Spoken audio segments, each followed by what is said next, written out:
नमस्कार। जैसा कि आपको पता है, 2 मई 2022 को पटना में एक प्रेस वार्ता के जरिए हम लोगों ने जन सुराग अभियान की शुरुआत की घोषणा करी थी। उसी अभियान के तहत 2 अक्टूबर 2022 से पश्चिम चंपारण से एक पदयात्रा की जो मैंने शुरुआत की है, उसको करीब करीब अब 2 साल होने को आ गए हैं। पदयात्रा के 3 मुख्य उद्देश्य बताए गए थे।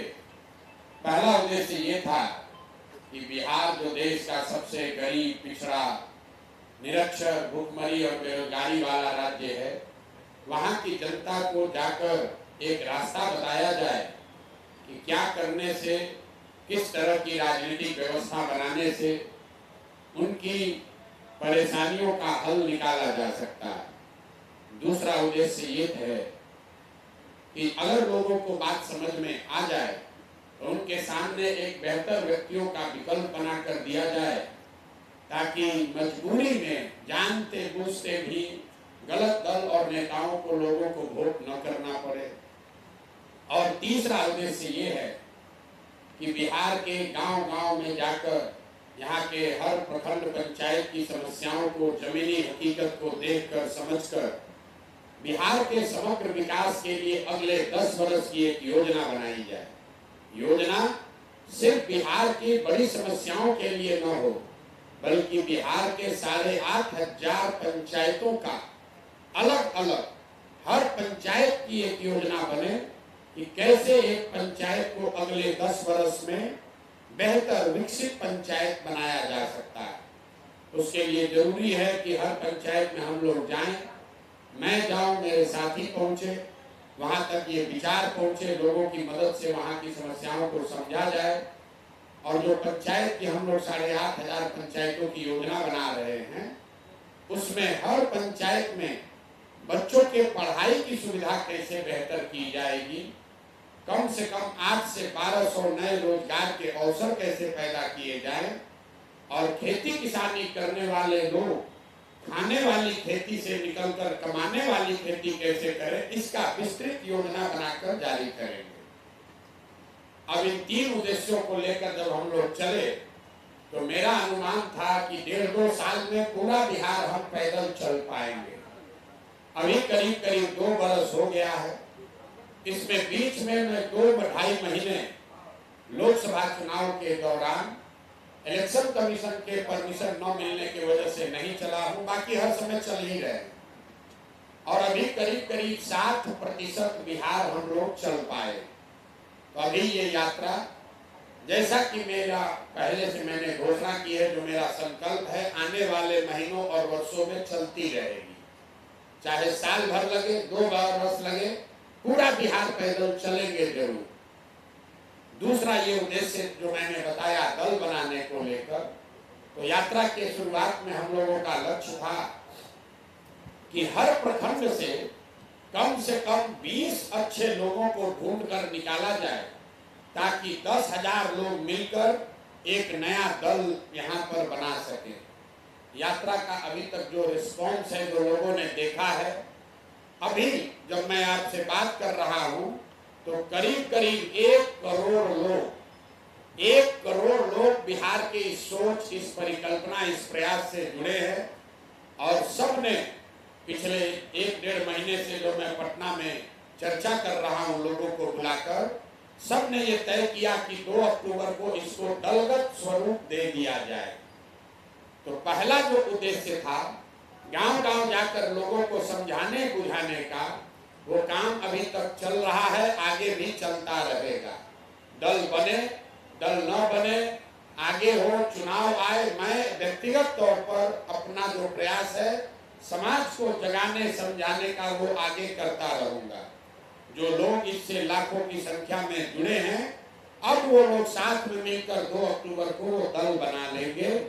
और जो पंचायतों की, बिहार की योजना की मैंने बात की, उसको मार्च के महीने में, अभी तक का हम लोग का अनुमान है कि मार्च से जून के बीच में उस योजना को जारी किया जाएगा, ताकि बिहार की समग्र जनता, आप जैसे प्रबुद्ध पत्रकार, यहाँ के लोग, अपने अपने पंचायतों के बारे में ये देख पढ़ सुन समझ सके कि उनके पंचायत के विकास के लिए जन सुराज की क्या योजना है। इसके साथ साथ बिहार में शिक्षा को कैसे सुधारा जाएगा, यहाँ से पलायन को कैसे रोका जाएगा, यहाँ पर कृषि को कैसे बेहतर बनाया जाएगा, इन सारे बातों पर जो जन सुराज की सोच है, जन सुराज का कार्यक्रम है, इसको मार्च से अक्टूबर के जून के महीने में अगले साल जारी किया जाएगा। तो मैंने तीनों उद्देश्यों के बारे में आपको अपडेट किया। जनता को जगाने समझाने का प्रयास निरंतर तौर पर आगे चलता रहेगा। 2 अक्टूबर के बाद भी प्रशांत किशोर पैदल चलते रहेंगे। दूसरा, दल बनाने की जो बात है वो 2 अक्टूबर को इसको दल के तौर पर बना दिया जाएगा। दल का नया नेतृत्व चुन लिया जाएगा और जैसा कि मैंने लोगों को कहा है, ये दल किसी व्यक्ति, किसी परिवार, किसी जाति, किसी धर्म विशेष का न होकर बिहार के उन सारे लोगों का होगा जो लोग मिलकर इसको बना रहे हैं। तो 2 अक्टूबर को जब दल बनेगा तो आप देखेंगे कि बिहार के कौन लोग हैं जो मिलकर इस दल को बना रहे हैं और उन्होंने किन लोगों को अपना नेता चुना। वो नेता प्रशांत किशोर नहीं हो सकते। हमने पहले घोषणा की है कि हम दल के ना नेता हैं ना हमको आगे बनना है। हम ये व्यवस्था बना रहे हैं जिसमें बिहार का गरीब से गरीब व्यक्ति भी, अगर उसकी चेतना है, समझ है, उसको बिहार में सुधारने के प्रयास करने की इच्छा है, तो आकर ये नया दल विकल्प बना सकता है। तो जब 2 तारीख को दल बनेगा तो आपको दल के बनाने वाले दिखेंगे, दल का पूरा नेतृत्व दिखेगा, दल का नाम और संविधान दिखेगा, दल की प्राथमिकताओं के बारे में जानकारी आपको 2 तारीख को होगी। और जो दल का कार्यक्रम है, बिहार को सुधारने का जो विजन है, वो विजन आपको मार्च से जून के महीने में अगले साल जारी किया जाएगा। ये आपको मैं अपडेट करना चाह रहा हूँ। सुपौल में हमने चलना शुरू किया है। कल मेरा 3रा दिन सुपौल में था। सुपौल में मुझे लगता है कि 15-20 दिन से ज्यादा समय लगेगा। बीच बीच में चूंकि 2 तारीख को दल बन रहा है तो मुझे यहाँ से निकलकर बाहर भी जाना पड़ता है, लेकिन सुपौल के हर प्रखंड में पैदल जाएंगे जरूर। यहाँ हर प्रखंड में पैदल जाएंगे। जहाँ हम नहीं भी जा रहे हैं वहाँ पर हमारे साथी घर घर पहुँच रहे हैं। 200 से ज्यादा लोग रात दिन घर घर जाकर उनको इस विचार के बारे में, इस परिकल्पना के बारे में बता रहे हैं। अब आपके जो सवाल हैं, आप वो सवाल कीजिए। बहुत बहुत धन्यवाद।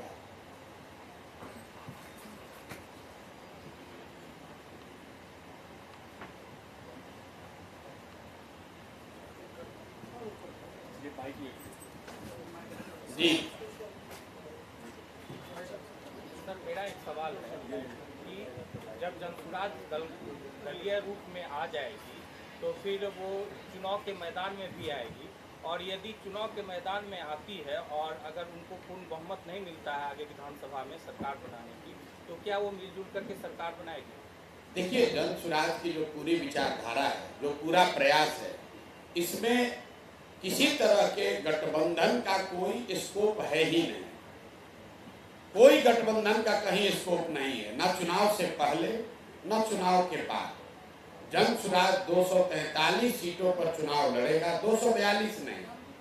और जीतने हारने के बाद जो भी परिणाम आएगा, मेरा अपना मानना है कि जो परिणाम आएंगे उसमें जन सुराज आपको अर्श पर दिखेगा या फर्श पर दिखेगा।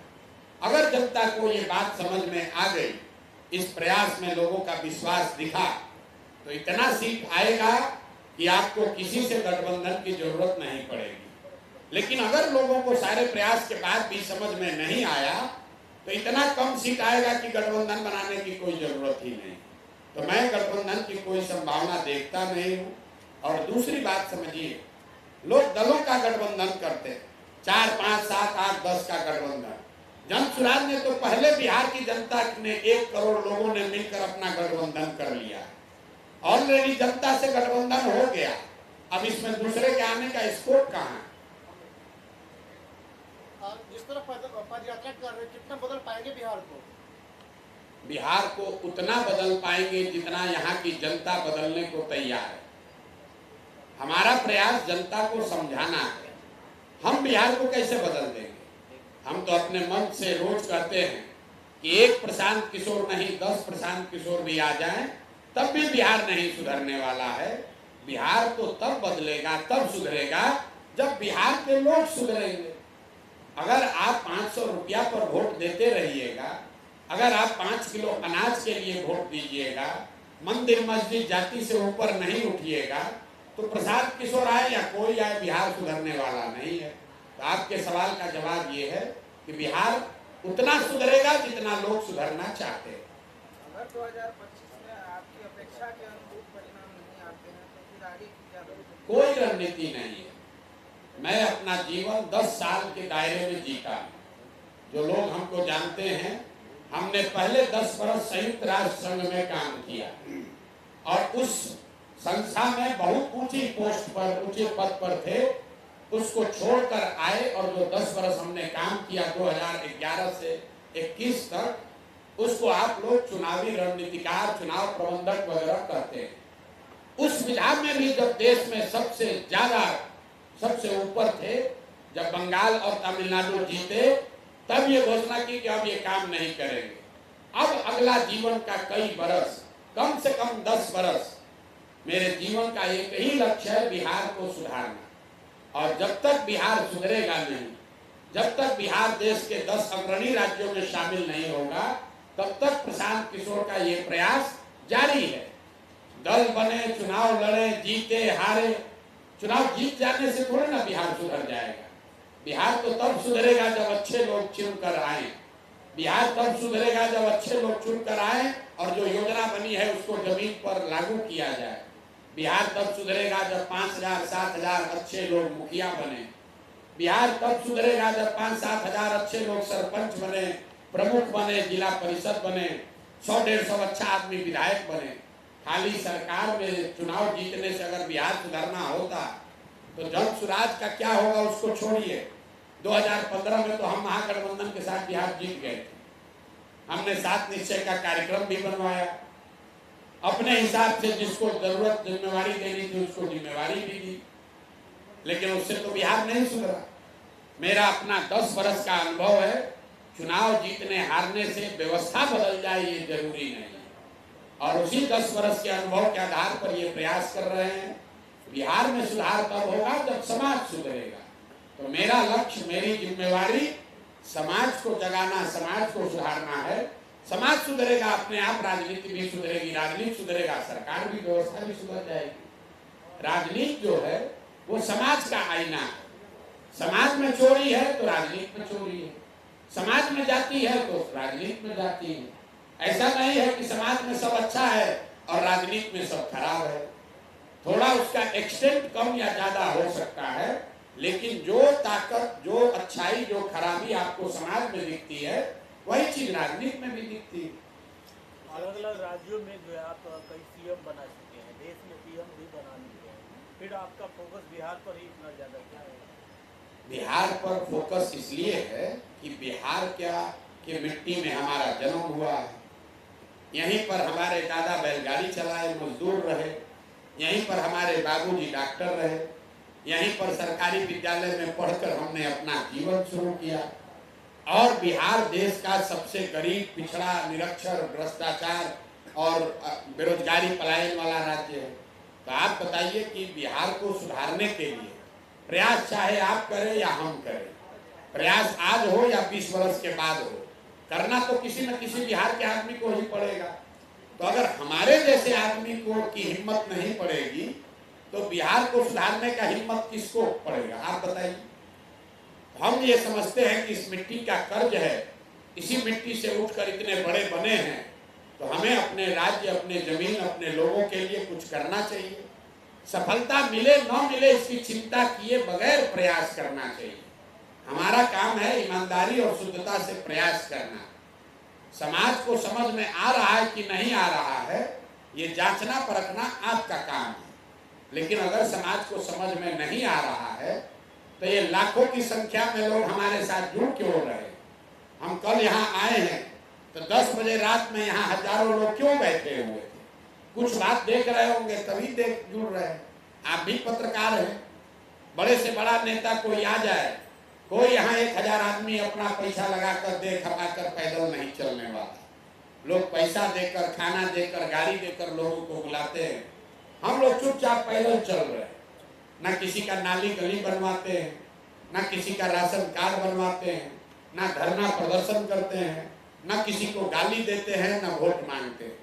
सिर्फ और सिर्फ एक ही बात बता रहे हैं कि भाई मेरे, तुमने जाति पर वोट दिया, तुमने नेताओं को वोट दिया, तुमने विचारधारा के लिए वोट दिया, तुमने गरीब और वंचित के आवाज के लिए वोट दिया, तुमने बिजली सड़क पानी के लिए वोट दिया, तुमने मंदिर मस्जिद के लिए वोट दिया, लेकिन तुमने अपने बच्चों के पढ़ाई और रोजगार के लिए वोट नहीं दिया।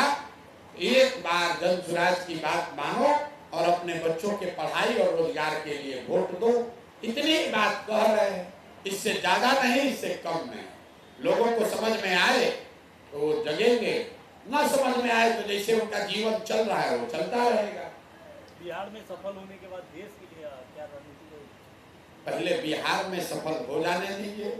बिहार में अगले 10 वर्ष में बिहार को देश के सबसे 10 अग्रणी राज्यों में शामिल कराने का जीवन का जो लक्ष्य लेकर चले हैं, अभी उससे डिगने वाले नहीं।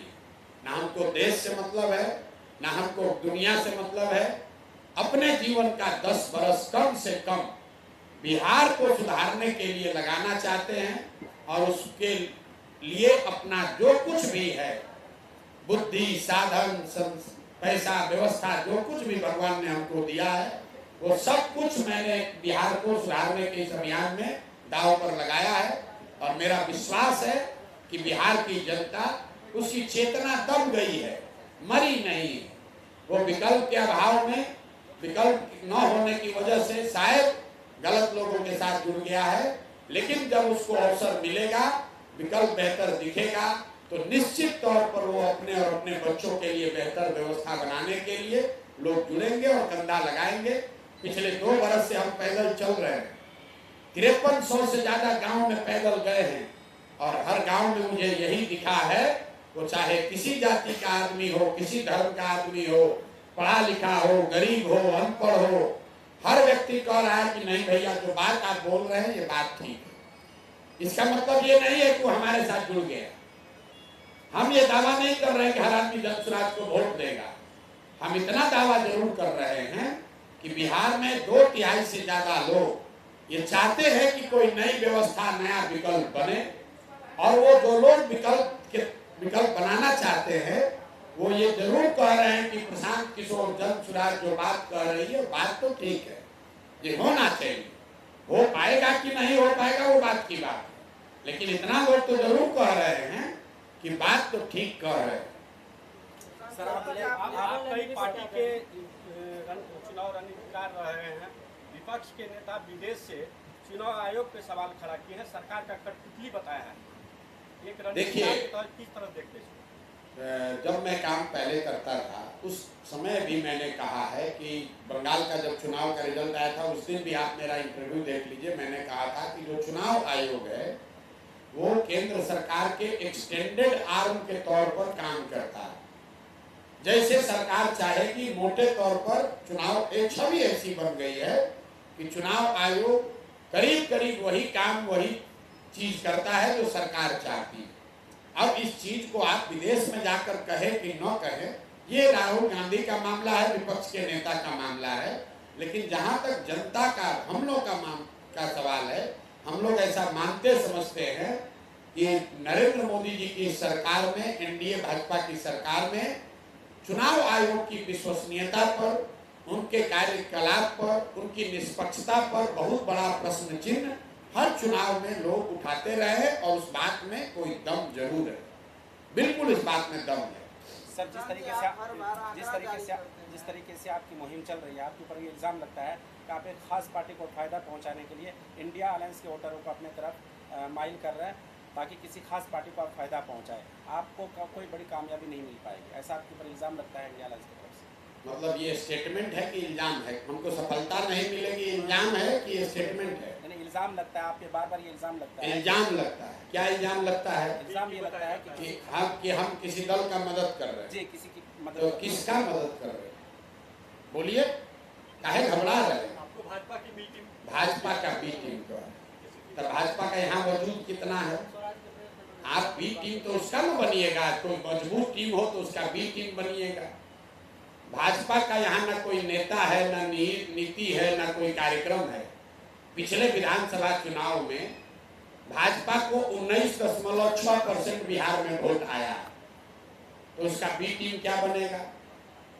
बिहार की दुर्दशा के लिए लालू और नीतीश ये दोनों जिम्मेवार हैं, लेकिन इसके गुनाहगार लालू और नीतीश से ज्यादा भाजपा और कांग्रेस वाले। इस बात को आप समझिए। पिछले 30-32 साल से बिहार में लालू नीतीश सरकार चला रहे हैं, लेकिन बिहार की जनता ने लालू यादव को पूरे बिहार में बहुमत सिर्फ एक ही बार 1995 में दिया। आज तक लालू यादव की पार्टी बिहार अपने दम पर एक ही बार जीती। बाकी 15 वर्ष वो राज ऐसे कहिए कि कांग्रेस ने बैसाखी अपनी दी और चंद सांसदों के लालच में कि दिल्ली में सरकार चलती रहे, इसके लिए कांग्रेस के नेताओं ने बिहार और बिहार के बच्चों के भविष्य को लालू यादव के जंगल राज के हाथों बेच दिया। ऐसा कैसे संभव है कि मनमोहन सिंह जैसे बड़े प्रधानमंत्री को बिहार की आर्थिक स्थिति बदहाली की जानकारी न हो, लेकिन 10 बरस मनमोहन सिंह और गांधी परिवार के नेतृत्व वाली कांग्रेस ने लालू यादव को यहाँ जंगल राज चलाने दिया, इस लालच में कि 10, 20, 15, 20 को सांसद हम लोग को मिलता है। यही काम आज भाजपा कर रही है। नीतीश कुमार के 42 विधायक हैं 243 के विधानसभा में। जो भाजपा पूरे देश में दूसरे दलों को तोड़कर विधायकों को खरीद कर अपना सरकार बनाती है, वो बिहार में 80 विधायक होने के बाद भी अपना सरकार नहीं बनाया, वो नीतीश कुमार को बना दिया। क्यों बनाया है? कि हमको 12-15 सांसद मिलता रहे, हमारा जातीय समीकरण बना रहे, बिहार की जनता जब गर्त में जाती हो तो जाए। इसीलिए मैं दोबारा कह रहा हूं कि बिहार की बदहाली के लिए सीधे तौर पर लालू नीतीश जिम्मेवार है, लेकिन इस बदहाली को बनाए रखने के रियल गुनाहगार कांग्रेस और भाजपा हैं, जो दिल्ली में सांसदों के लालच में दिल्ली में अपनी सरकार चलाने के लिए बिहार और बिहार के बच्चों के भविष्य का इन लोगों ने सौदा किया। तो हमको किसी का बी टीम बनने का जरूरत नहीं। बी टीम कौन कह रहा? लालू भाजपा वाले कह रहे हैं, इधर से भाजपा वाला कह रहा। हम मुसलमानों से मिले तो भाजपा वाला कह रहा देखिए ये बी टीम है इंडिया के, और लालू जी कह रहे हैं कि ये बी टीम है भाजपा का। क्यों कह रहा? क्योंकि बिहार में ये दोनों को मुफ्त में वोट लेने का आदत लगा हुआ है। काम मत करो, 5 साल के बाद चुनाव में जाओ और लालू के लोग कहे भैया हमको वोट दे दो नहीं तो भाजपा आ जाएगा, तो डर के मारे आदमी खासकर मुसलमान फिर जाकर लालू को वोट देता है। यही हाल भाजपा और नीतीश का है। काम करे न करे, चुनाव आता है हल्ला मचाता है, अरे भाई हमको नहीं वोट दोगे लालू का जंगल राज आ जाएगा, डर के मारे फिर उसी को लोग वोट देते हैं। तो जो मुफ्त खोरी की जिसको आदत लगी हुई है उसका सिंहासन हिल रहा है। वो सोच रहा है कि भैया कहीं जनता को कोई दूसरा विकल्प मिल गया तब तो हमको काम करना पड़ेगा, प्रयास करना पड़ेगा, मुफ्त में वोट नहीं मिलेगा। इसीलिए चिल्ला रहा है, बाप बाप कर रहा है कि बी टीम है कि ये टीम है। भैया हम जनसुराज जनता की, बिहार की जनता का बी टीम है और जनता को ए टीम बनाकर जिताकर 2025 में जनता का राज बिहार में कायम किया जाएगा।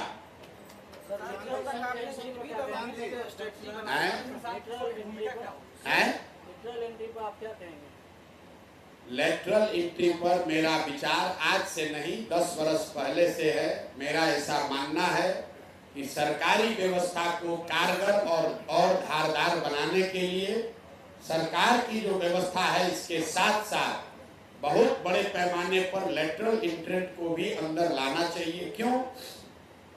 क्योंकि जो बहुत कठिन विषय हैं, पानी की समस्या, कुपोषण की समस्या, अस्पताल शिक्षा की समस्या, वो सिर्फ यहाँ के ब्यूरोक्रेट से सॉल्व होने वाला नहीं। आप बताइए कोई IAS अफसर है, आज वो हेल्थ डिपार्टमेंट का हेड है तो उसको अस्पताल और स्वास्थ्य की समझ है, कल उसको परिवहन विभाग का सेक्रेटरी बना दिए तो उसको बस और रोड का भी समझ हो जाएगा। परसों उसको मत्स्य विभाग का सेक्रेटरी बना दिए तो दावा करता है कि हमको मछली पालन का भी उतना ही समझ है। तो ये भैया इससे सुधार होगा नहीं। इसलिए जो सरकार की एडमिनिस्ट्रेशन और प्रशासनिक व्यवस्था है वो रहनी चाहिए, लेकिन उन विषय के विशेषज्ञों को जब तक साथ में नहीं जोड़ा जाएगा तब तक कोई आगे का बड़ा रास्ता नहीं बनाया जा सकता है। इस देश में आजादी के बाद जो 5-6 बड़े काम हुए, एटॉमिक एनर्जी का काम हुआ, उसको किसी आईएएस ने नहीं किया, उसको विक्रम साराभाई और होमी भाभा ने किया। वो लेटरल इंट्रेंट थे। इस देश में मिसाइल के दिशा में जो काम हुआ उसको अब्दुल कलाम ने किया। वो कोई आईएएस अफसर नहीं थे, वो एटॉमिक डिपार्टमेंट के सेक्रेटरी नहीं थे। इस देश में ग्रीन रेवोल्यूशन लाने का श्रेय स्वामीनाथन जी को दिया गया। स्वामीनाथन जी एग्रीकल्चर डिपार्टमेंट के प्रिंसिपल सेक्रेटरी आईएएस नहीं थे। इस देश में डेयरी का काम व्हाइट रेवोल्यूशन प्रोफेसर कुरियन ने किया। कुरियन कोई आईएएस नहीं थे, लेटरल इंट्रेंट थे। देश में टेलीफोन की क्रांति का श्रेय बहुत हद तक सैम पित्रोदा को दिया जाता है। Sam Pitroda DOT department of telecommunication के सेक्रेटरी नहीं थे, लेटरल इंट्रेंट थे। इस देश में आधार का जो आप कार्ड देख रहे हैं, आधार का कार्ड होम मिनिस्ट्री का सेक्रेटरी नहीं बनाया है, इसको नंदन नीलकर्णी जैसे लोगों को लाकर बनाया गया। ये आपको क्या दिखाता? जो 5-6 बहुत बड़े देश में आमूलचूल परिवर्तन वाले काम हुए हैं, वो इस देश के सबसे काबिल लोगों को लाकर जिम्मेवारी दी गई। वो काम तो सरकार की व्यवस्था के साथ ही करेंगे, लेकिन उनमें वो क्षमता है। तो हम लोग इस पक्ष में हैं कि बिहार को अगर सुधारना है तो पूरे दुनिया में एजुकेशन को लेकर, स्वास्थ्य को लेकर, आर्थिक विकास को लेकर जितने बड़े लोग हैं, जो समझदार लोग हैं, जब तक उनको नहीं जोड़ा जाएगा तब तक बिहार में बड़ा सुधार नहीं हो सकता है। हम नीतीश कुमार नहीं हैं जो कहता है कि और किसी को कुछ आता ही नहीं है। नीतीश कुमार से कुछ भी पूछिए तो कहता है भाग उसको कुछ बुझाता है, मतलब उसी आदमी को खाली कुछ बुझाता। इंजीनियरिंग पढ़ा हुआ आदमी बिहार के गांव-गांव में 10-20 को इंजीनियर है। नीतीश कुमार पढ़े लिखे व्यक्ति है, लेकिन बिहार के एकमात्र पढ़े लिखे व्यक्ति नहीं है। इनसे बहुत ज्यादा पढ़ा लिखा होशियार समझदार लोग दुनिया भर में बिहार का आदमी अपना झंडा गाड़ा है। जरूरत इस बात की है कि उनमें जितने लोग बिहार में आकर अपना योगदान करना चाहते हैं, बिहार के समाज के विकास के लिए कुछ करना चाहते हैं, सरकार की व्यवस्था में इसका प्रोविजन होना चाहिए कि वो लोग आए और यहाँ के विकास में अपना योगदान कर सके। क्यों नहीं होना चाहिए? बिल्कुल होना चाहिए। यहाँ का 4 घटिया भ्रष्ट अफसरों से थोड़े बिहार सुधरेगा। जब यहाँ के सबसे ज्ञानी समझदार लड़के वापस लौटेंगे, वो लोग यहाँ काम करेंगे, तब न देश सुधरेगा, तब न बिहार सुधरेगा। बिहार में, यहाँ देश में, मैं आपको बता रहा हूँ, एक बहुत बड़ी इकोनॉमिस्ट है प्राची मिश्रा, आप नाम नहीं जानते होंगे, आप रघुराम राजन का नाम सुनते हैं। करीब करीब उनसे उनके समकक्ष उतनी बड़ी इकोनॉमिस्ट पटना की है।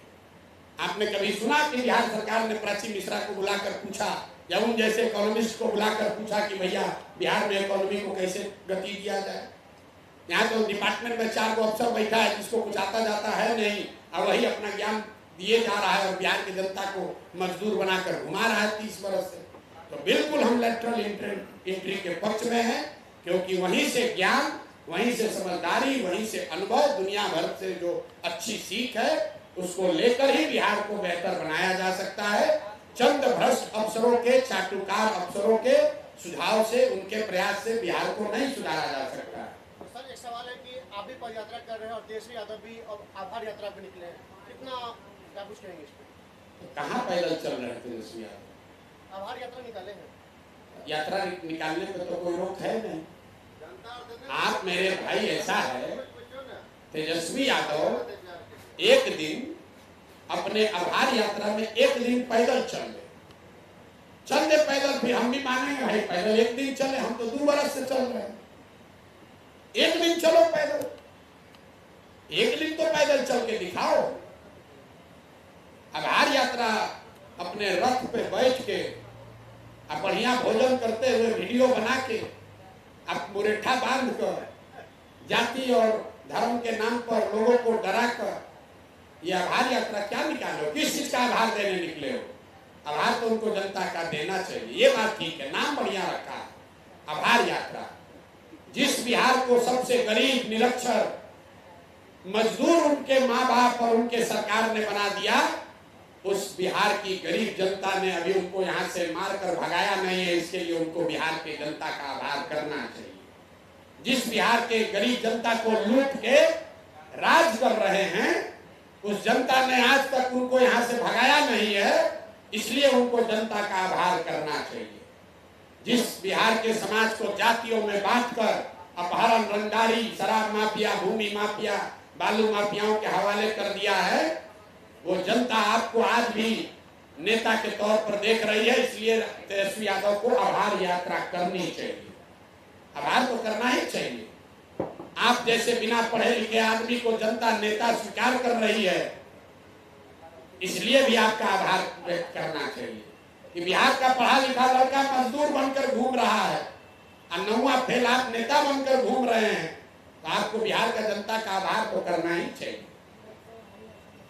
दूसरे राज्य में नहीं संभव है, ये यहीं पर संभव है। लोग हमको कहता है कि भैया 9वां फेल काहे कहते हैं, तो हमने कहा है कि भाई 10वां का एग्जाम हो रहा है, 10वां का एग्जाम पास हो जाइए, कल से आपको 10वां पास करने लगेंगे, इसमें क्या दिक्कत है? अगर आपको पहले पढ़ने का अवसर नहीं मिला, अब पढ़ लीजिए, हम आपको 10वां पास करने लगेंगे। आपको अगर हमारे 9वां पास करने से खराबी, दिक्कत, तकलीफ हो रही है, तो आप 10वां का एग्जाम देकर पास हो जाइए और हम लोग सब आपको कहेंगे कि 10वां पास तेजस्वी यादव बिहार के नेता होने चाहिए। 10वां पास होकर दिखाइए। ये आदमी एक मंच से बोले कि हम तो इतने ईमानदार हैं, चाहते तो जाली डिग्री बनवा लेते, हमारे माँ बाप दोनों मुख्यमंत्री थे, जाली डिग्री नहीं बनाए, इतना अच्छा ईमानदार है। बताइए, जाली डिग्री नहीं बनाई, बहुत बड़ा हम लोग का एहसान कर दिए। देखिए इस आदमी की सोच। नेता खड़ा होके कह रहा है कि अरे हमने तो माँ बाप बाबूजी दोनों मुख्यमंत्री थे, चाहते तो जाली डिग्री बनवा लेते, नहीं बनवाए, इसलिए जनता को उनका आभार व्यक्त करना चाहिए कि भाई साहब ने जाली डिग्री नहीं बनाया, बहुत बड़ा हम लोग पर एहसान कर दिए। ये इस आदमी की सोच है। सर, एक साल के अंदर पलायन रोकने को लेकर लगातार मतलब जहाँ जहाँ आप जाते हैं आपका दावा है, उसके लिए क्या बिल्कुल दावा है कि 1 साल के अंदर बिहार से पलायन को रोक दिया जाएगा और जो लोग भी बाहर 10,000, 12,000, 15,000 के मजबूरी में जाकर काम कर रहे हैं, उनको वापस यहीं रोजी रोजगार दे दिया जाएगा। आपने कहा कैसे दिया जाएगा? ठीक बात। श्रम का पलायन बिहार में इसलिए है कि यहाँ से पूंजी और बुद्धि का पलायन है। जो लोग यहाँ से जाते हैं, जो मजदूर जाता है वो आपको दिखता है, लेकिन यहाँ से पूंजी का जो पलायन है वो आपको नहीं दिखता है। यहाँ बैठे किसी पत्रकार को ये मालूम नहीं है कि पिछले 30 वर्ष में बिहार से, बिहार के बैंकों ने 26 लाख करोड़ रुपया, बाहर का नहीं, बिहार की जनता का बचा कर रखा हुआ बैंकों का पैसा बिहार के बैंकों ने दूसरे राज्यों में भेज दिया, उसका पलायन करा दिया। आपको ये नहीं पता है कि बिहार से लाखों बच्चे पढ़ लिख कर दिल्ली यूनिवर्सिटी कोटा से जाकर, बंगलोर जाकर, अब एक बार पढ़ लिख कर बाहर गया, वो बिहार वापस नहीं आता। तो जब तक पूंजी का पलायन नहीं रुकेगा, तब तक बुद्धि का पलायन नहीं रुकेगा, और जब तक पूंजी और बुद्धि का पलायन नहीं रुकेगा, तब तक श्रमिकों का पलायन नहीं रुकेगा। हम आपको एक उदाहरण देकर समझाते हैं। मान लीजिए कि आपके सुपौल में, यहाँ किसी गांव में एक किसी व्यक्ति को बाल काटने आता है, उसके पास 20,000 रुपया है, वो चाहता है कि हम एक सैलून खोल लें ताकि हमारे परिवार का भरण पोषण हो सके, और अगर वो सैलून खोल ले तो 4-5 आदमी को रोजगार भी मिल जाएगा। अब वो जब जाता है सैलून खोलने, तो बाल काटने तो उसको आता है, लेकिन सैलून खोलने का खर्चा है 1 लाख रुपया। तो किसी दूसरे राज्य में अगर वो 20,000 रुपया देगा, बैंक से उसको 80,000 रुपया लोन मिल जाएगा, वो सैलून खोल लेगा। लेकिन बिहार में बैंकों से आपको कर्ज लोन नहीं मिलता है, क्योंकि बैंक पैसा यहाँ जमा कराता है, लोन जाकर देता है कर्नाटक तमिलनाडु में। तो आप 20,000 रुपया लेकर वो नाई क्या करेगा, बाल काटने वाला क्या करेगा? अब 80,000 लोन मिला नहीं तो 20,000 रुपया उसका खर्चा कैसे होगा? 5,000 4,000 रुपया देगा किसी दलाल को, जो उसको बॉम्बे में, दिल्ली में कहीं सैलून में उसको नौकरी दिलवाए। 2-2,500 रुपया खर्चा करेगा यहाँ से बस का, ट्रेन का टिकट खरीदने में। फिर दिल्ली बॉम्बे जाएगा, वहां खोली में 5,000 7,000 रुपया एडवांस देगा ताकि उसको रहने की व्यवस्था हो। तो जो बेचारे के पास 15-20,000 रुपया था वो भी खर्चा हो गया, और वो आदमी जो यहाँ पर एक व्यवसायी होता, एंटरप्रेन्योर होता, 4 आदमी को रोजगार देता, वो जाकर बॉम्बे और दिल्ली में मजदूर बन गया। बाल उसको वहां भी काटना है, बाल यहाँ भी काटना है, उसमें बाल काटने की क्षमता है, वो स्किल है उसके पास। लेकिन अगर यहाँ पूंजी मिल जाता तो सैलून चलाता, 4 आदमी को रोजगार देता। पूंजी नहीं मिली तो वही आदमी जाकर बॉम्बे में, दिल्ली में मजदूर बन गया। तो बिहार जो जन स्वराज की सोच है कि अगर पलायन को रोकना है तो 15 साल से कम उम्र के किसी भी बच्चे को पहले मजदूर बनने से रोकना होगा। इसके लिए अच्छी शिक्षा की व्यवस्था होनी चाहिए। 15 साल से 55 साल के उम्र के लोग जो पढ़ लिख कर निकल गए, अब आप उनको दोबारा नहीं पढ़ा सकते, लेकिन उनको कोई ना कोई काम करने आता है। वो कोई प्लम्बर है, कोई इलेक्ट्रीशियन है, कोई राजमिस्त्री है, कोई बढ़ई है, कोई ना कोई काम, कोई गाड़ी चलाता है, कोई मैकेनिक है। उसको पूंजी देने की जरूरत है ताकि वो मजदूर जो है वो वापस आए और यहाँ छोटा मोटा रोजी रोजगार कर सके। और जो 60 वर्ष से ज्यादा उम्र के लोग हैं, अब ना आप उनको पढ़ा सकते हैं ना उसको रोजी रोजगार दे सकते हैं। तो 60 वर्ष से ज्यादा उम्र के लोगों को कम से कम 2,000 रुपया पेंशन दिया जाए बजट से, ताकि वो आदमी अपना एक डिग्निफाइड लाइफ जी सके। आज के महंगाई के जमाने में सरकार उसको 400 रुपया दे रही है। आप बताइए, बिहार में लोग कह रहे हैं पैसा कहाँ से आएगा? जो पहली पढ़ाई की बात है, पढ़ाई के नाम पर बिहार में हर साल 50,000 करोड़ रुपया खर्चा हो रहा है। ये भ्रम मत पालिए कि पैसा खर्चा नहीं हो रहा। 50,000 करोड़ रुपया हर साल खर्च हो रहा है, लेकिन 50 गरीब का बच्चा भी पढ़ नहीं रहा। इसी तरीके से अगर 10,000 करोड़ रुपया, पूरा बिहार का बजट है 2.5 लाख करोड़, उसमें से 10,000 करोड़ रुपया जो कि 5% से भी कम है, अगर वो निकाल दिया जाए तो बिहार में हर 60 वर्ष से ज्यादा उम्र के महिला पुरुष को हर महीने 2,000 रुपया पेंशन दिया जा सकता है। तो मैंने आपको बताया, पढ़ाई की व्यवस्था जो अभी 50,000 करोड़ रुपया खर्च हो रहा है, खर्च क्या हो रहा है, चोरी हो रहा है, उसको बेहतर करके किया जाए। लोगों को रोजगार के लिए बैंकों से पूंजी दिलाया जाए, और जो बुजुर्ग है उसको बजट से 10,000 करोड़ रुपया का प्रोविजन किया जाए, ताकि हर आदमी को 2,000 करोड़ रुपया, 2,000 रुपया का पेंशन दिया जा सके। जो बात भी हम बोल रहे हैं उसका पूरा विज्ञान, उसकी समझ, उसका नंबर, उसका बजट आप जिस दिन चाहिए पूछ लीजिए, उसमें कोई कमी लगे तो आप 4 घंटा हमसे सवाल जवाब कर सकते हैं। एक सवाल है, तेजस्वी ने कहा नीतीश के लिए सदा के लिए दरवाजा बंद है, जैसा अमित शाह ने भी कहा था, इसको क्या कहना चाहिए? भैया देखिए, नीतीश कुमार को लोग यहाँ पलटू राम बताते हैं, लेकिन नीतीश कुमार ने पलट पलट के सिर्फ अपने को पलटू राम नहीं बनाया, बिहार में राजनीति करने वाले सबको पलटू राम बना दिया। जैसा आपने ठीक कहा, अमित शाह आए, हल्ला मचाया मंच पर, बिना पूछे, बिना पत्रकारों के पूछे खुद से कहा नीतीश के लिए चुनाव के बाद भी दरवाजा बंद रहेगा। अब चुनाव से पहले ही नीतीश को अपने साथ ले लिए, तो लोग हंसी में ठीके गांव में कहता है कि नीतीश भाई, अमित शाह दरवाजा तो बंद किए थे, छिटकिनिए लगाना भूल गए, तो नीतीश कुमार धक्का देके घुस गया। तो अगर नीतीश कुमार पलटे तो अमित शाह और मोदी भी तो पलटे भाई, वो भी तो कहे थे कि नहीं जाएंगे। अब आ गए आप तेजस्वी पर, तो तेजस्वी यादव तो 100 बार पहले कहा था कि पलटू चाचा है, पलटू राम है, इसके साथ नहीं जाएंगे। उप मुख्यमंत्री का लालच दिखाए नीतीश कुमार, तो नीतीश कुमार पलटू राम से बढ़कर विकास पुरुष हो गए। अभी कुछ दिन पहले तेजस्वी यादव ने कहा कि बिहार में लॉ एंड ऑर्डर का स्थिति बड़ा खराब हो गया।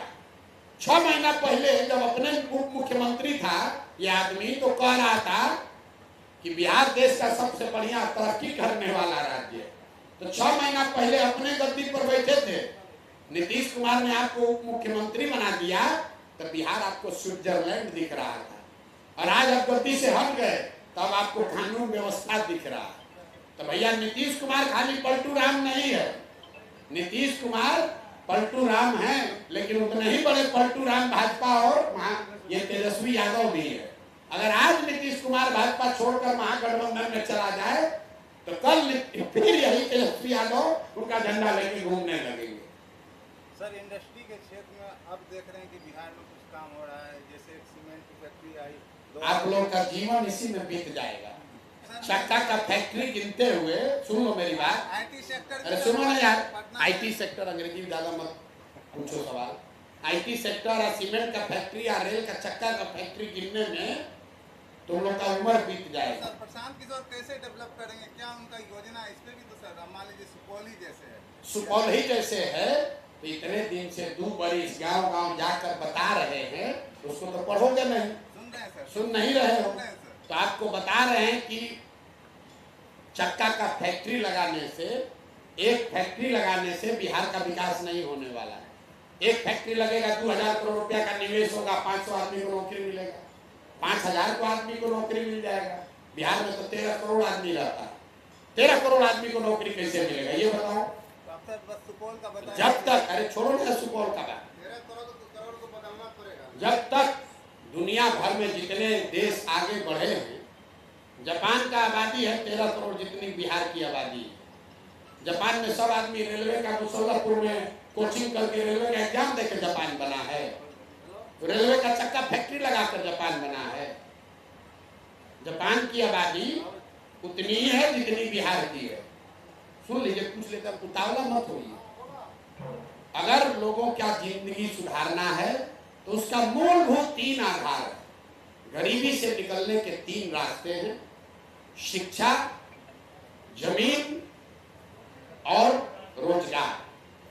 अगर नौकरी चाहिए, शिक्षा चाहिए तो उसके लिए बढ़िया पढ़ाई का व्यवस्था होना चाहिए। अगर खेती करना है तो उसके लिए बढ़िया जमीन होना चाहिए, और बिजनेस व्यापार करना चाहिए तो उसके लिए पैसा पूंजी होना चाहिए। तो बिहार में 2/3 लोगों के पास ना पढ़ाई है, ना जमीन है, और ना उसके पास पैसा पूंजी है। तो फैक्ट्री लगाने से उसका गरीबी दूर हो जाएगा। जब तक इस 3 बातों को नहीं सुधारा जाएगा, यहाँ पर लोगों को पढ़ाई की व्यवस्था को, बिहार में भूमि सुधार लागू करना जरूरी है। पूरे देश में 100 में 38 आदमी ऐसा है औसतन जिसके पास जमीन नहीं है। बिहार में 100 में 60 आदमी ऐसा है जिसके पास जमीनें नहीं है। भूमि सुधार यहाँ लागू ही नहीं हुआ। समाजवाद और सामाजिक न्याय पर बात करने वाले नेताओं ने यहाँ भूमि सुधार का कभी बात नहीं किया, इसलिए 60% आदमी भूमिहीन है, और पैसा पूंजी आपको बताए है ही नहीं। यहाँ प्रति व्यक्ति आए हैं 35,000 रुपया प्रति व्यक्ति, मतलब 100 में 80 आदमी बिहार में दिन में 100 रुपया भी नहीं कमाता है।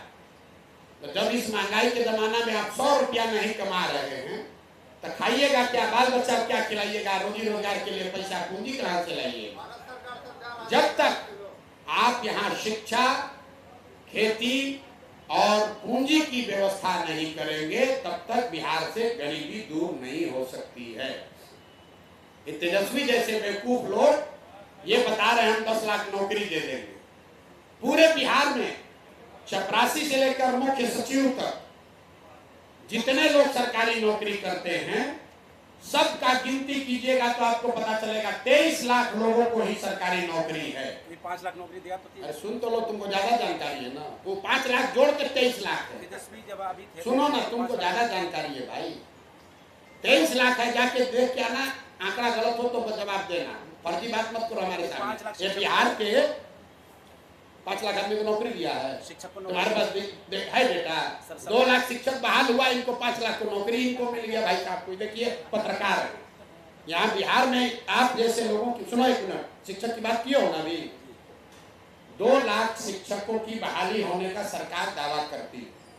उसमें 60,000 लोग ऐसे हैं जो पहले से शिक्षक था, नियोजित शिक्षक था, जिसको राज्य कर्मी का दर्जा दिया गया, उसको नई नौकरी नहीं मिली, उसके सर्विस का कंडीशन बदला। दूसरा बच गए 1.5 लाख लोग। उस 1.5 लाख में 70,000 से ज्यादा लोग डोमिसाइल की वजह से दूसरे राज्यों से आए, एग्जाम देने आए हैं हमको कि 5 लाख नौकरी मिल गया, अब बाकी 3 लाख तुम्हारा घर से आया है नौकरी, अपने कुछ बोल देते हो। और फिर सुनिए, ये बिहार की दुर्दशा खाली इसलिए नहीं है कि नेता बेवकूफ बना रहा है, यहाँ का पूरा समाज, आप लोग का भी वही दशा। पत्रकारिता करते हैं, ये नहीं कह रहे कि तेजस्वी का दावा है कि 5 लाख दे दिए, कह रहे 5 लाख नौकरी दिया, जैसे जानते हैं, दिखाओ 5 लाख कहाँ नौकरी दिया है। आप कहाँ बोलेंगे बात की दावा? आप पत्रकारिता कहाँ कर रहे हैं? यहाँ पर तो ऐसा है भैया कि जो आदमी गंजी के ऊपर शर्ट पहन ले तो समाज और पत्रकार कहता है जमीनी नेता। जिसको भाषा का, विषय का ज्ञान न हो, उसको यहाँ का आदमी पत्रकार, यहाँ का समाज कहता है जमीनी नेता। कोई अच्छा पढ़ा लिखा आदमी कुछ बोलने लगे तो आप हंसते हैं कि बिहार में चली, हम ना चलेंगे बिहार में। इसीलिए आपका नेता बालू माफिया, शराब माफिया है। गलत आदमी का चुनाव करोगे, शराब माफिया को नेता बनाओगे तो आपके बच्चों को पढ़ाएगा कि आपके बच्चे से शराब बेचवाएगा? आप पत्रकार हैं, सवाल जरूर कीजिए, हम बैठे हैं सवाल लेने के लिए, लेकिन आपकी भी जिम्मेवारी है। सवाल पूछने से पहले तैयारी करके आइए। हम यहाँ का बिहार का नेता नहीं है, जो बोलोगे हम सुन लेंगे। एक भी आंकड़ा दीजिएगा, उसका तैयारी कर आइए, ना तो कल ही खोल देंगे। छोटा सा सवाल है। चलिए नहीं सवाल, एक छोटा सा सवाल है। एक छोटा सा सवाल है। 15 और 17 साल के बच्चों को एक छोटा सा सवाल सर कर रहे हैं। देखिए, हम फिर से आपसे विनम्र आग्रह कर रहे हैं, आप हमसे 2 घंटा सवाल कीजिए, लेकिन तैयारी करके आइए। गलत बात मत कीजिए, आप गलत कीजिएगा। आपने कहा कि तेजस्वी ने 5 लाख लोगों को नौकरी दी है, आप कितने लोगों को गुमराह कर रहे हैं? अपनी जिम्मेवारी का एहसास है आपको? कहाँ दिया है 5 लाख? हमको गांव में लोग कह रहा है कि डोमिसाइल की वजह से किसी बिहार के बच्चे को शिक्षक का नौकरी नहीं मिला। हम आपको आंकड़ा दे रहे हैं, 1.97% लोग ही सरकारी नौकरी में हैं। गलत हो आप, हम यही सुपौल में 1 महीना है, आप हमको घेर लीजिएगा। 75 साल में सिर्फ 23 लाख लोगों को सरकारी नौकरी मिली है, जो कि 1.97% है। 98% आदमी को ना सरकारी नौकरी मिला है, ना आगे कभी मिलेगा। और आप लोग गाजर लेके घूमे जा रहे हैं कि तेजस्वी कह रहा है 10 लाख लोगों को नौकरी दे देंगे। कैसे दे दोगे भाई? अगर दे दिए तो 15 साल तो तुम्हारा ही माँ बाप मुख्यमंत्री थे। किसको बेवकूफ बना रहे हो? ये नीतीश को जाके मुख्यमंत्री को बेवकूफ बनाना, हम नहीं इस झांसे में आने वाले। नंबर जारी कीजिए कि कौन 2 लाख लड़का बिहार का है जिसको नौकरी मिला, नाम नंबर जारी करो, देखते हैं। अभी हम लोग किसी को नहीं मिला। सर्विस कंडीशन को बदलना नई नौकरी नहीं है। ये आदमी को समझ क्या है? कहता है खड़ा होकर कि जीडीपी में देश का सबसे आगे राज्य है बिहार। अब बताइए, जीडीपी में हम लोग हैं 28वें नंबर पर। अफसर ने कहा होगा कि जीडीपी के ग्रोथ में हम लोग आगे हैं। इस आदमी को पता ही नहीं कि जीडीपी ग्रोथ क्या है और जीडीपी क्या है। एक मूलधन है, एक ब्याज है। जीडीपी ग्रोथ जीडीपी नहीं है। पूरा देश का आंकड़ा रोज जारी हो रहा है। जीडीपी में हम लोग देश के सबसे गरीब पिछड़े 28वें नंबर के राज्य हैं, और तेजस्वी यादव खड़ा होकर कहे कि हम जीडीपी में देश में सबसे आगे हैं, और आप चाहते हैं कि हम उसका जवाब दें। इसीलिए तो कहा कि भैया जीडीपी क्या है, इसको पढ़ लो, अपने नेताओं से, सलाहकारों से, टीचर से, प्रोफेसर से पहले सीख लो, और सीखने के बाद आकर कैमरे पर बताओ कि जीडीपी होता क्या है, इसका गणना कैसे होता है, ये बता दो कैमरे पर। हम जनसुराज वापस लेकर जन तेजस्वी को नेता मान लेंगे। बताओ जीडीपी होता क्या है, इसका गणना कैसे होता है। हमको आके ज्ञान दे रहे हैं। छोटा सा सवाल है, आपकी एक पहचान रही, आपने जिस भी दल के लिए प्रचार की स्ट्रेटजी बनाई, आपने हर बार एक आंकड़ा जारी किया कि ये पार्टी लगभग इतने सीटों पर जीत कर खुद पद यात्रा पर है, लेकिन अभी तक कोई दावा इस तरीके का सामने इसलिए कि दल बना नहीं है। जब जन सुराज दल 2 तारीख को बन जाएगा तो प्रशांत किशोर बता रहे हैं, पद यात्रा के बाद 2 तारीख को जब दल बन जाएगा तो प्रशांत किशोर को, जो आप जानते हैं कि रणनीतिकार है, चुनाव प्रबंधक हैं, तो प्रशांत किशोर जन स्वराज के नेता तो बने नहीं, ना बनेंगे। प्रशांत किशोर जन स्वराज दल के रणनीतिकार प्रबंधक हो जाएंगे और जब 6 महीना तैयारी करा लेंगे तब आपको अगले साल जून में नंबर भी देंगे कि कितना नंबर आएगा। दल बनने दीजिए, दल बनेगा तभी ना उसका नंबर देंगे, अभी तो दल बना ही नहीं। 15 और 17 साल के बच्चों को मुफ्त शिक्षा देने की बात कर रहे हैं, वो आज सलाद की होम डिलीवरी में लगे हुए। बिल्कुल, इसीलिए 15 और 17 के लिए नहीं, 15 साल से जितने दुनिया में बड़े इकोनॉमिस्ट हैं वो ये बता रहे हैं कि जब तक बच्चों को 15 साल से कम उम्र के बच्चों को पढ़ाकर इस काबिल न बनाया जाए कि वो व्यवस्था पर बोझ न बने, तब तक व्यवस्था चरमराई रहेगी। क्योंकि हर साल इतने लोग इस व्यवस्था में आ जाते हैं जिसको अनाज चाहिए, जिसको घर चाहिए, जिसको पेंशन चाहिए। मान लीजिए आप और हम पढ़ लिख गए तो हमको 4 किलो अनाज मिले या ना मिले, हम अपना जीवन चला सकते हैं। तो दुनिया के जो इकोनॉमिस्ट हैं वो बता रहे हैं कि सबसे पहले जो नए और लोग बोझ न बने व्यवस्था पर, इसके लिए जरूरी है कि 15 साल से कम उम्र के बच्चों को ऐसा पढ़ाया जाए कि वो अपने पैर पर खड़ा हो सके। इसके लिए सरकारी व्यवस्था तो सुधरेगी। हम लोग गांव-गांव में ये भी कह रहे हैं कि सरकारी व्यवस्था सुधरने में तो 2-4-5 वर्ष समय लग सकता है। तो जब तक सरकारी व्यवस्था न सुधरे और कोई गरीब आदमी अपने बच्चे को प्राइवेट में पढ़ाना चाहता है, उसके प्राइवेट का फीस सरकार देगी, लेकिन ये जरूरी है कि पहले वो बच्चा पढ़े। ये बात हम लोग कह रहे हैं। आपने कहा कि 15-17 वाला शराब में लगा हुआ है, ठीक बात, इसीलिए तो कह रहे हैं जैसे ही आएंगे 1 घंटा के अंदर शराबबंदी को हटा देंगे। इससे बड़ा फर्जी कोई कानून इस राज्य में लागू नहीं हुआ है। ये पूरी तरीके से फर्जी कानून है। शराबबंदी के नाम पर शराब का दुकान बंद, होम डिलीवरी चालू, घर घर में शराब बिक रहा है, लोगों को परेशान किया जा रहा है। और इस गरीब बिहार के लोगों का 20,000 करोड़ रुपया, याद रखिए, हर साल गरीब बिहार का 20,000 करोड़ रुपया का नुकसान हो रहा है। ये पैसा कहाँ जा रहा है? ये पैसा जा रहा है भ्रष्ट अफसरों के पास, ये पैसा जा रहा है शराब माफिया के पास, ये पैसा जा रहा है नेताओं के पास, और वही लोग इस शराबबंदी को आगे बढ़ा रहे हैं।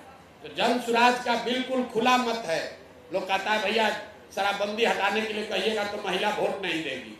वोट मिले या न मिले, ये समाज के हित में नहीं है।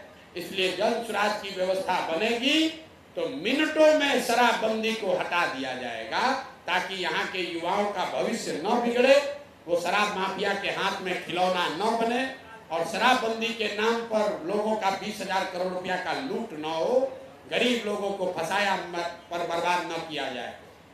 आपको एक आंकड़ा दे रहे हैं, शराबबंदी जब से लागू हुआ है 8.5 लाख केस हुए हैं, इसमें 6,36,000 से ज्यादा केस आज कॉग्निजेंस हो गया है, कोर्ट में चल रहा है। 1,25,000 से ज्यादा लोग आज जेलों में हैं। ये कौन लोग हैं? ज्यादातर समाज का गरीब, वंचित, पिछड़ा आदमी है जो जेल में पकड़ के चला गया, अब उसका घर परिवार मारा मारा फिर रहा है। और जितना पैसा वाला बड़ा आदमी है वो खुलेआम शराब का काम धंधा कर रहा है, उसको कोई रोकने वाला नहीं। तो शराबबंदी बिल्कुल गलत है, इसको हटाया जाना चाहिए। और शराबबंदी से भी ज्यादा खतरनाक कानून एक अभी ला दिया, ये भूमि सर्वे का काम। मैं आपके जरिए पहले बता देता हूं कि जितना बड़ा नुकसान शराबबंदी से हुआ है, इससे भी बड़ा नुकसान ये जमीन के सर्वे से होने जा रहा है। नीतीश कुमार ने ना बिना किसी तैयारी के, बिना किसी कार्यक्रम के पूरा ये सर्वे का काम शुरू कर दिया। देश भर से लोगों को बुला लिया। राजस्व विभाग की कोई तैयारी है ही नहीं, ना उनके पास कर्मचारी है, ना व्यवस्था है। नतीजा क्या है? पूरे देश से लोग वापस आ गए, आकर अपना अपना जमीन का कागज निकालने में, कागज जमा करने में लगे हैं। और लोग गांव-गांव में हमको बता रहा है कि जो काम पहले 100 रुपया में होता था, उसका रेट बढ़कर हो गया 10,000, 5,000। अपना केवाला का कॉपी निकालने के लिए लोगों को 1,000, 2,000 रुपया घूस देना पड़ रहा है। और हम आपको बता रहे हैं, परिवारों की वंशावली बनाने का, एनओसी लेने का जो प्रक्रिया शुरू होगा, घर घर में, गांव-गांव में आपस में झगड़ा लगेगा। ये ऐसा काम नीतीश कुमार शुरू कर दिए हैं कि पूरे बिहार में को आग और भ्रष्टाचार, आपसी तनाव, झगड़ा और भ्रष्टाचार में झोंक दिया है। आप देखिएगा मार्च आते आते हर गांव में ज्यादातर 1/3 से ज्यादा जमीन डिस्प्यूटेड हो जाएगी। पता ही नहीं चलेगा कि उसका मालिकाना हक है किसके पास। ये इतना बड़ा गलत कानून है। इसमें अगर जहां पर भी भूमि सुधार लागू किया गया है वहां सरकार ने इसको व्यवस्थित तरीके से 3 से 5 वर्ष में किया है। ये नीतीश कुमार ने जो लैंड का डिजिटाइजेशन प्रोग्राम शुरू किया और उसमें जो बड़े पैमाने पर धांधली हुई, चोरी हुई, लैंड का रिकॉर्ड गलत हुआ, तो अधिकारियों के कहने पर उसको सुधारने के लिए एक तुगलकी फरमान को सुधारने के लिए दूसरा तुगलकी फरमान जारी कर दिया कि अब भैया खाली डाटा का एंट्री नहीं होगा, अब सर्वे भी होगा। सर्वे करने वाला जमीन पर कोई है ही नहीं। जो आमीन बुलाए गए हैं लोग हमको गांव में बता रहे हैं, उसको कोई जानकारी नहीं। जो प्रखंडों में जिन लड़कियों को, जिन कॉन्ट्रेक्चुअल एम्प्लॉय को रखा गया उसको कोई ट्रेनिंग नहीं है और एकदम पूरी तरह से जनता परेशान है। तो नीतीश के राज का, उनके ताबूत का ये अंतिम कील साबित होगा। ये जो लैंड सर्वे है ये बिहार में भ्रष्टाचार और सामाजिक पारिवारिक द्वेष को बढ़ाने वाला काम है। इससे कोई लाभ नहीं होगा। इससे समाज का, लोगों का सिर्फ और सिर्फ नुकसान ही नुकसान है।